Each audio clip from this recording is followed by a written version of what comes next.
आज हम अशोक कुमार वर्मा अशोक बिंद आपके सामने उपस्थित हैं। हिंदी व्याकरण में भाषा किसी भी भाषा में व्याकरण की जानकारी के लिए हमें भाषा अर्थात लैंग्वेज को समझना आवश्यक है। आखिर में हम एक प्रश्न के माध्यम से शुरुआत करते हैं। भाषा किसे कहते हैं? तो भाषा पर हम आज चर्चा करेंगे। हिंदी व्याकरण के अंतर्गत आज हम भाषा पर चर्चा करेंगे। ठीक, लाइव हो जाएं। नमस्ते।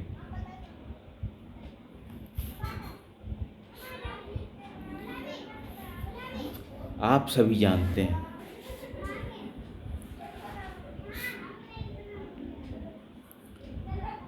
आज हम सब आप अपने मन को अभिव्यक्ति के लिए विभिन्न साधनों का प्रयोग करते हैं। उदाहरण के लिए हम परिवार में अपनी माँ से, अपने पिता से, अपनी भाई बहन से अपने विचारों को शेयर करने के लिए उनसे कुछ ना कुछ कहते हैं। ईश्वर ने सृष्टि की रचना में बहुत सी अमूल्य वस्तुओं का निर्माण किया है। इन सभी में मानव एक सर्वोत्तम संरचना है।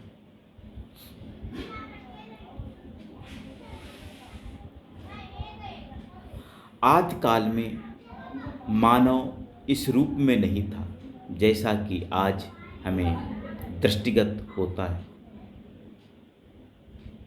वह पहले पैरों के साथ साथ हाथों से भी चलता था। उसे किसी प्रकार का ज्ञान नहीं था। धीरे धीरे समय ने करवट बदली। अब उसे भूख, प्यास, धूप, छांव का एहसास होने लगा था। उसने इनको प्रकट करने हेतु कुछ संकेतों का निर्माण किया। संकेतों के आधार पर उसने ध्वनि निकालनी शुरू की और इसी प्रयास में वह बोलना भी सीख गया। आज भी आप देखेंगे कि बंदर जब गुस्से में होता है तो उसकी ध्वनि कठोर होती है और जब वह आनंदमय होता है तो उसकी ध्वनि उल्लासपूर्ण होती है। इसी प्रकार आज हम आप अपने मन की अभिव्यक्ति के लिए विभिन्न माध्यमों का प्रयोग करते हैं। अब सवाल उठता है कि हम भाषा किसे कहते हैं, इसको हम शब्दों में कैसे रूपित करेंगे। जिस प्रकार से हमने अपने विचारों, मनोभावों को सामने वाले पर प्रकट किया, जिस प्रकार से भी हम अपने विचारों, मनोभावों को सामने वाले पर प्रकट किया अथवा उसे प्रभावित किया और सामने वाले के भावों और संकेतों एवं विचारों को जाना, वही भाषा कहलाती है। हम कह सकते हैं कि जिस माध्यम से हम अपने मन के विचारों या भावों को लिखकर अथवा बोलकर दूसरों तक पहुंचाते हैं तथा दूसरों के भाव समझते हैं, उस माध्यम को हम भाषा कहते हैं।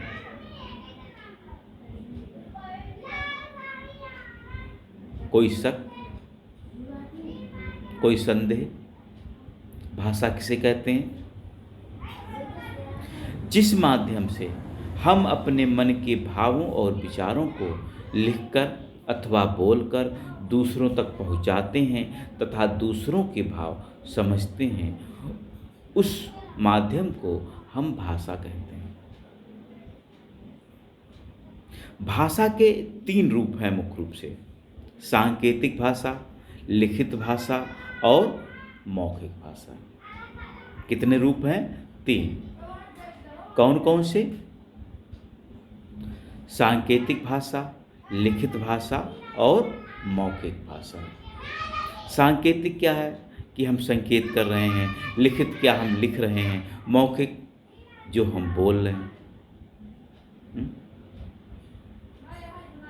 तो भाषा किसे कहते हैं? जिस प्रकार से हमने अपने विचारों, मनोभावों को सामने वाले पर प्रकट किया अथवा उसे प्रभावित किया और सामने वाले के भावों, संकेतों एवं विचारों को जाना, वही भाषा कहलाती है। ठीक है? इसको हम दूसरे रूप में समझ सकते हैं, जिस माध्यम से हम अपने मन के भावों या विचारों को लिखकर अथवा बोलकर दूसरों तक पहुंचाते हैं तथा दूसरों के भाव समझते हैं, उस माध्यम को भाषा कहते हैं। कोई समस्या किसी को है? कुछ पूछना है?